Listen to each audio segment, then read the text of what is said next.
Hey there, it's Steve from SeriousKeto, and this is the Not So Serious Keto video podcast. Although it will be a bit more serious today just because of some recent events. I'm recording this on Sunday mornings. Sometimes I record on Saturdays. Yesterday was kind of a busy day, so today, Sunday, is the recording day. And oftentimes the night before, I'll really kind of be running through all the topics in my head, kind of thinking about how I'm going to say sort of a little mental dress rehearsal. And I've got my little list of topics right here. But that kind of changed because this morning, when my son Connor was headed off to his 2-week Army National Guard exercises, at about 4:30 in the morning, he was in a car accident. And that kind of changed plans for today and changed topics for today as well. So he was driving on the interstate doing 70, 75 miles an hour, speed limit 70 here, and he saw a baby deer on the side of the road, standing on the side. And one of the things I taught Connor way before he ever learned to drive is that whenever you see one deer, well, actually, you never see one deer. There's always multiple deer. It's just you see that first one, and then you got to be prepared because there's going to be at least one more.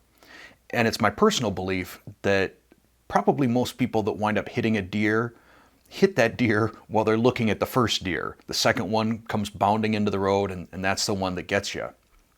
Fortunately, Connor knew that lesson. And when the mommy and daddy deer came bounding across the interstate in front of his car, he somewhat expected it. And he swerved and started fishtailing, and then he spun out. And then the car rolled a couple of times, and he wound up well off the interstate in the woods. And when you look at the pictures of it, and right here, this is after the fire department had already started cutting out some trees so that they could get to the car. It's a miracle that he didn't hit something bigger. I don't know how he threaded the needle on this. I mean, it's one of those things that just sort of defies physics and makes you believe in guardian angels. So the car's a mess, probably totaled, but Connor's okay. I mean, he's pretty beat up, bruised, he's sore, he's got a headache. It wouldn't surprise me if he maybe has a little bit of a concussion from it all, but he's okay. And, there's times when, as a parent, your kids can annoy you. There's times when I think about how I didn't expect him and his son and his girlfriend to be living with us right now. I expected us to be empty nesters at this point. There's times when it's a bit of an inconvenience. But then you have an event like this today, and it puts things in perspective for you. I'll take that inconvenience of having my son live here and my grandson, my son's girlfriend. I'll take that gladly versus what could have happened this morning. So I hope that this experience is hearing me say this. Take a moment and think about the important people in your life and what it would be like to lose them. And then maybe go give them a hug. Because I don't think we show our loved ones nearly often enough how much they mean to us. And today will serve as a reminder for me that I need to do that more often. So as I put together the list for this podcast, there's a couple things on here that after this morning just seem rather trivial and not worth even talking about, including some more YouTube shenanigans. So we'll save that for next week. Sort of on the subject, though, of YouTube shenanigans, one of the things that I'm going to be looking at, I'm not going to stop posting on YouTube, but I am going to start looking at some other potential places that can house my videos. Now, I'm not going to quit posting to YouTube, but based on some of the oddities that I've seen in terms of comments and recommendations and notifications and subscriptions and things like that, I would feel more comfortable if my videos existed on another platform as well. And I'm looking around at some. One that I'm looking at especially, it's called Cookbook. And the cool thing about this site is it is a dedicated site just to cooking. And it doesn't really appear that there's much, if any, keto content out there. So putting my content out on Cookbook, I think, has a few advantages to it. First off, it's one more platform, one more place where I can be seen. Also, if I'm going to be taking any older recipes and older videos to put on there, I'm going to have to go back and do some editing and edit out some YouTube specific stuff, and that might allow me to tighten up some videos, sort of along the Throwback Thursday lines. It's also going to force me, as I put the recipes onto Cookbook, to edit my recipes, and if there's anything that I see that needs changes or fixes, I know that there have been instances where the plugin that I use for my recipe cards out on my website, sometimes that does some weird stuff. And I can get those fixed. I can look for grammatical errors, sequencing errors, anything like that. And I think by doing that and by being sort of forced to revisit some of these recipes, it will put me in a position where I'm better suited to eventually release a cookbook. So I don't know how quickly I will get out on that. Maybe I'll just make it an effort to get 1 or 2 recipes out there a week. We'll see. I've got a lot of stuff sort of in the hopper right now, but if I do start putting content on another site, it will likely be Cookbook, but I'll still be putting stuff on YouTube, all the same stuff. And that kind of leads me to a common question that I get, which is, do you have a cookbook, or when are you going to make a cookbook? And that's something I really wrestle with. Not because I don't want to make a cookbook. I do. I absolutely want to make a cookbook. But the first hurdle is just the administrative and time-consuming aspects of it. I don't really like administrative tasks. I don't even like entering my recipes out on my website. I'd rather just be experimenting in the kitchen and making videos. So I got to kind of overcome that distaste for administrative work and just make it part of my weekly habit, just to start getting content together for the cookbook. Part of that is going to be evaluating the recipes I have done so far to see where I feel that there are gaps. And I want to make sure that this cookbook is different than any cookbook that I've seen so far, in that what I want to have happen is meal and ingredient sequencing. And what I mean by that is I want recipes to build on recipes. I want, if someone buys an ingredient, to know that they're going to get to use that ingredient multiple times. So for example, let's say there's a recipe that calls for egg whites. Then there should be a link at the end of that recipe to say, oh, by the way, here's what you can do with the yolks. You can make mayonnaise. And then maybe off that mayonnaise recipe, it talks about making specialized mayonnaise, like here's how you make Andouja mayonnaise or black garlic mayonnaise. Or maybe there's a particular ingredient that you use that requires you to buy more than you're going to use. So like blueberries, for example. A recipe calls for half a cup of blueberries, and now you've got all these extra blueberries in the container. What else can you do with the blueberries? Or what if you have leftovers? Say, for example, it's a recipe for pulled pork, and now you've got leftover pulled pork. Do you just want to eat leftover pulled pork? Or do we create some pork enchiladas? I'd also like, as part of this cookbook, to tackle sustainability. And I don't know if that's going to be too much, if that's a bridge too far, but things you can do to eliminate waste, kitchen scraps. How can you recycle any of this, whether it's making broth or whether it's making compost or making vinegar or what? So I've got a lot of ideas in terms of the cookbook and how it can really distinguish itself from other cookbooks out there, but it also means that it's going to require a lot more thought, a lot more work to make sure that it really is sort of a, for lack of a better word, a holistic cookbook, that everything feels sort of interrelated in it. And on top of that, I'm also taking an online course in food photography because that's something I just don't really have an eye for.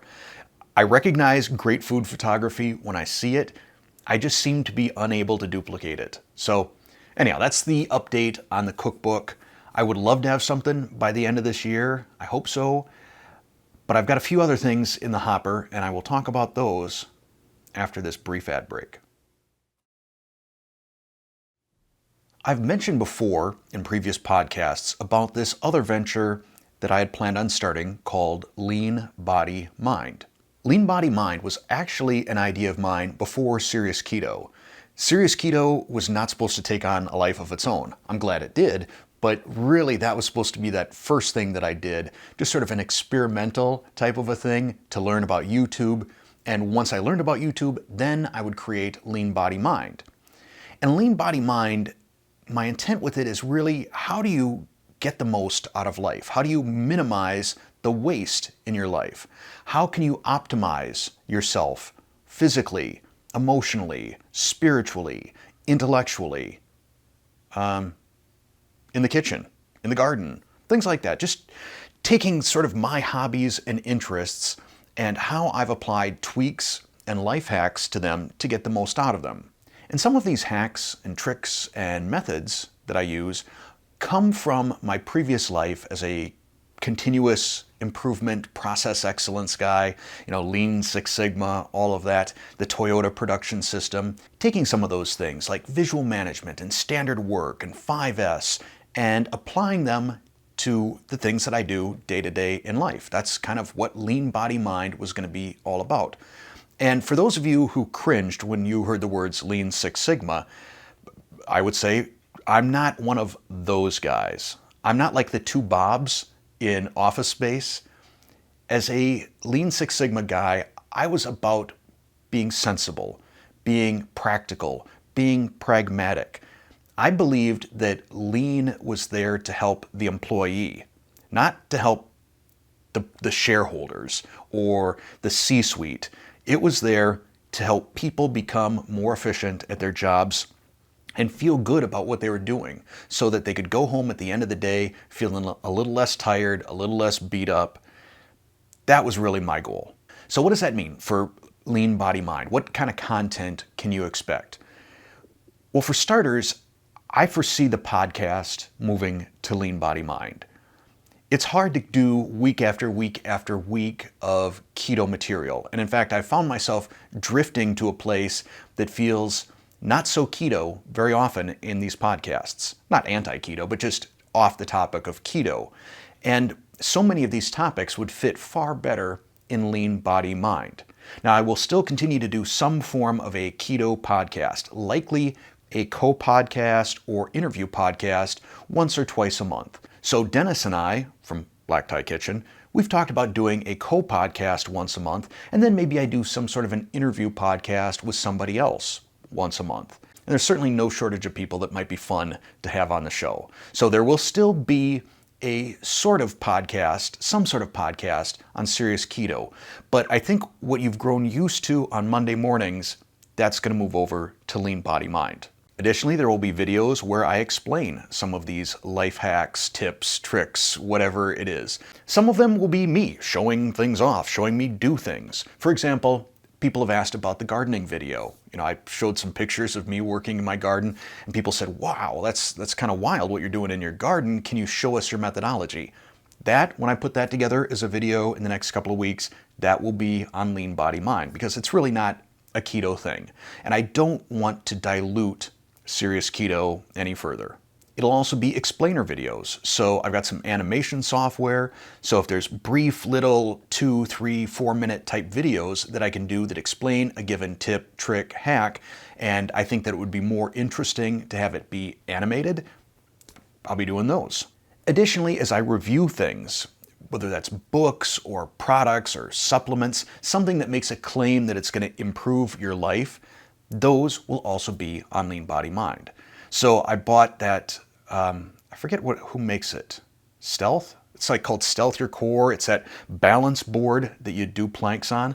I bought one of those. A review of that and a review of the games that come with that, that should be on LeanBodyMind. Now, I won't be moving the Not So Serious Keto video podcast over there immediately. It takes a little while for a channel to be monetized. And to be monetized, I think you need to exist for a month or two. You need to have at least 1,000 subscribers. And you need, I think 4,000 hours of total watch time. So over the next couple weeks, I'll start getting some videos out there. Who knows, maybe I will throw out an initial podcast. But you can help me out. I will include a link down in the description below for the Lean Body Mind channel. At the moment, there are 0 subscribers, so one of you will get to be my very first subscriber. There's no prize for it though, sorry. And hopefully fairly quickly I can ramp up my viewers and my view time and start feeling like that's an official channel. In terms of how that's going to affect my video release schedule, probably not a lot, especially in terms of SeriousKeto. You're still going to see the Friday cooking video. Wednesdays may be a review video. It may also be another cooking video. I'm not sure, but you're definitely going to get at least 2 releases per week on SeriousKeto. And then the weeks that I do have a SeriousKeto podcast or co-podcast or interview podcast, whatever it winds up being, we'll keep that on Mondays. Over on Lean Body Mind, we'll have the Lean Body Mind podcast, pretty original name, and then a review or an explainer video once per week. For those of you who are channel members, and for those of you who aren't channel members, let me explain what channel membership is all about. I talk about this sometimes in my videos. I say, click that join button and see what memberships and perks are all about. Basically, there are 3 tiers of channel memberships which allow you to help support this channel. And without that support, this channel wouldn't exist. I mean, it's huge. I can't state how grateful I am to those people that have financially supported this channel. Anyhow, if you choose to do that, there are certain perks that you get, and one of the biggest ones is advanced views of my videos. And you will continue to get that if you are a channel member. And what I will do then on Lean Body Mind is, as I make a video and get it uploaded, if I get it uploaded before the publishing date, which is usually the case, I'll just give you guys a link in the SeriousKeto community so that you can watch those videos early as well. So I guess if I were to summarize this entire thing, it's nothing bad is going to happen. There's just going to be, I think, a little bit better delineation of content. SeriousKeto will have more of a keto focus, and then there will be an additional channel that really takes over some of that not so keto stuff. There will be cooking stuff on that channel too, and kitchen hacks and things like that that are not keto specific. But I hope that all of you think that that is a good thing for this channel and that channel as well. I feel like that summary could have had like a little bit more of a punch to it. I don't know, I kind of wore myself out on that whole Connor thing earlier. In terms of last week's Easter egg, nobody got it. 2 people guessed. It was really hard to see. I was kind of like over here and kind of blocking the object. 2 people guessed that it was one of the Angry Birds, whatever the blue one is. You're close, because it is blue. And I don't know what this character's actual name is. It's from Yellow Submarine. He's the head of the Blue Meanies. I remember his sidekick, I think, was named Max. And then he also had Glove. But I don't remember this guy's name. Anyhow, that was the Easter egg. Hard to see. Next time, I'll make sure that I'm not leaning in front of the Easter egg. Again, the link to Lean Body Mind down in the description below. No videos yet, hopefully within the next couple of weeks, but get out there, turn on notifications so you can be one of the very first. And thanks for watching.